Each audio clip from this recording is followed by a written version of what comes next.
Today, our Viking River Cruise is going to take us to the city of Cologne, Germany.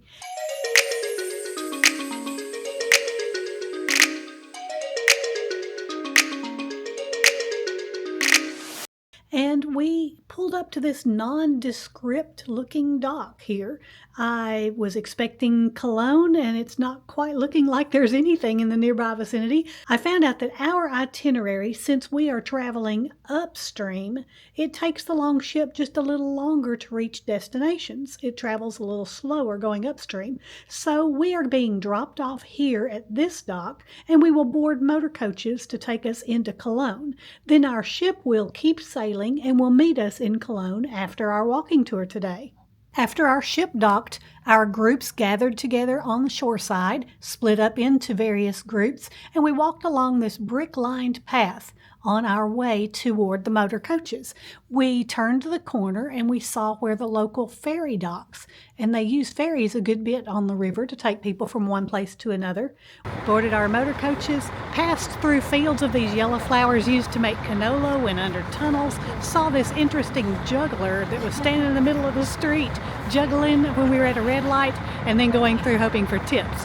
Already an interesting start to our time in Cologne. Our motor coaches dropped us off across the bridge in Cologne, and we're going to have a great spot to take pictures of the cathedral from this angle.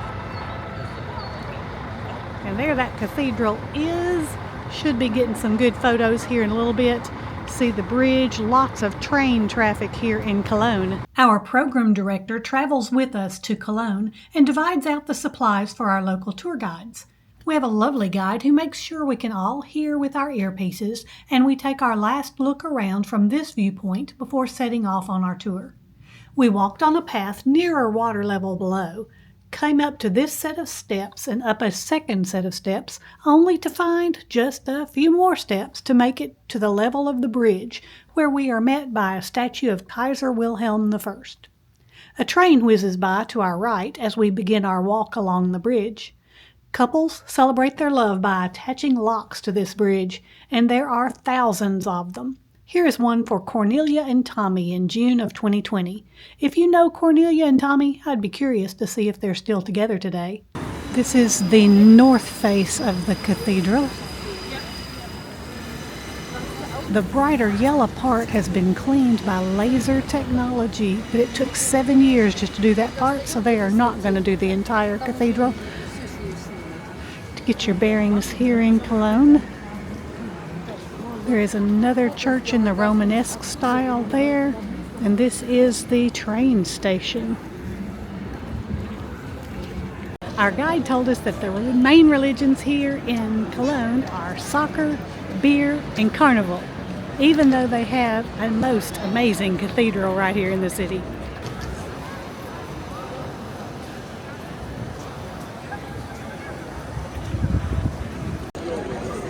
This is the entrance to the cathedral here. Our guide gave us some time to visit the inside of the cathedral, and to say it is impressive is an understatement.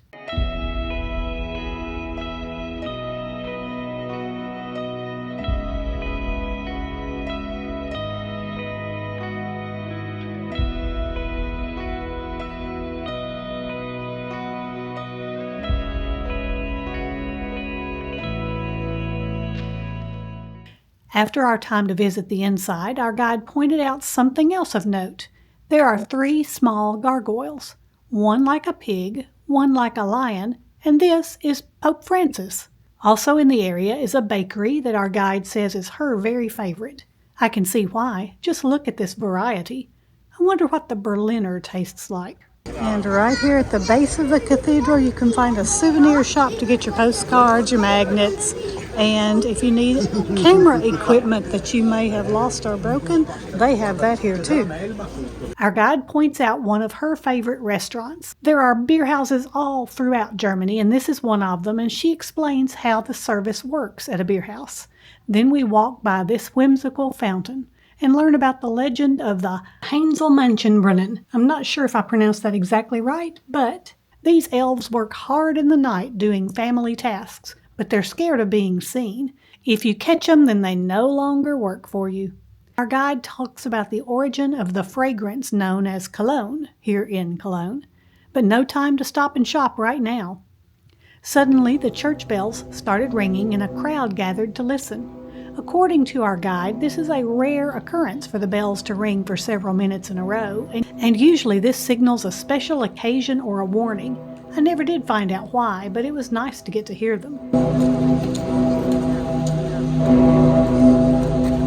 I love the colors of the buildings here in Cologne and the style of the architecture, and how one happens upon statues and sculptures in random places. We stopped off at Market Square. Pretty cafes, great place to sit and people watch. And a nice little statue right in the middle. Beautiful clock tower. If you time it perfectly, you might catch this guy sticking out his tongue when the clock strikes. Alright, we're going back to our ship, and our ship is the second one, so we will be walking through the Viking River to go to the Viking River. We go down the ramp and through one ship to get to our ship, and when I got to my room I found a Lindt chocolate bunny waiting for me on my bed. After a quick lunch on board, I went on an optional excursion to the Bruhl palaces. Once again, we boarded a motor coach. The gate was open and we walked right in onto the grounds of the Archbishop's palace. The crest has a sword and a staff to indicate that the Archbishop was leader of church and state in the area. The palace is open every day except Monday, from the 1st of March until the 30th of November. Wi-Fi is available inside and there is a downloadable guide. If you're coming on your own, admission is €11 for the palace and 17 for a combo ticket, and they have lockers available. We're cautioned that there will be periods of standing, so folding stools are available, and some are happy to take advantage of that service. Our guide explains that the glass doors are a recent addition. Traditionally, this would be open as guests arrived. The first thing they would see would be the grand staircase, and it is most definitely a grand staircase. Hard to capture all the details, even when taken from different angles on the ground level, and even more angles from the upper landings, and trying to zoom in on some of the sculpted work. The work is not real marble, but cleverly painted to look like marble. We're not allowed to take photos everywhere here in the palace, only here at the grand staircase, and here at the grand dining hall, where we see incredible tile work, the beautiful table, and an impressive chandelier. There's a Baroque garden to the back of the palace. No fountains going at the moment. No real flowers either, but a lot of shrubs and greenery. They will plant the flowers in May and fill the fountains. We board our bus again and discover fields of rhubarb, which is covered right now to force an early crop, and then arrived at the Archbishop's hunting lodge. Grander than any hunting lodge I've ever seen before. I'm now on the grounds of the hunting lodge for the Archbishop Clement Augustus. We just saw his palace, now we're going to see his small hunting lodge.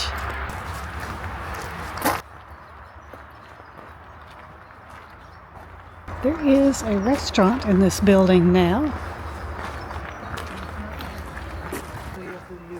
Behind the beautiful lodge building that we first came in is actually the entrance. If I'm coming on my own, you can go to the hunting lodge and the palace is €17, or just for the hunting lodge is $8. Also closed on Mondays. There's another locker possibility. You can get eau de Cologne if you like.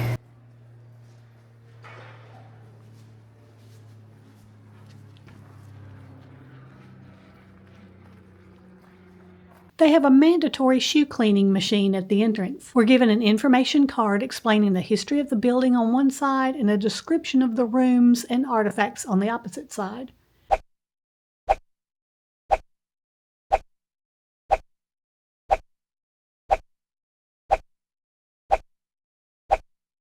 And here is a portrait of the Archbishop himself, who was known for enjoying his hot chocolate. This is a chapel on the grounds named Saint Mary of Egypt, who was a prostitute until she found God, and then she lived the life of a hermit after that. So this chapel is named for her.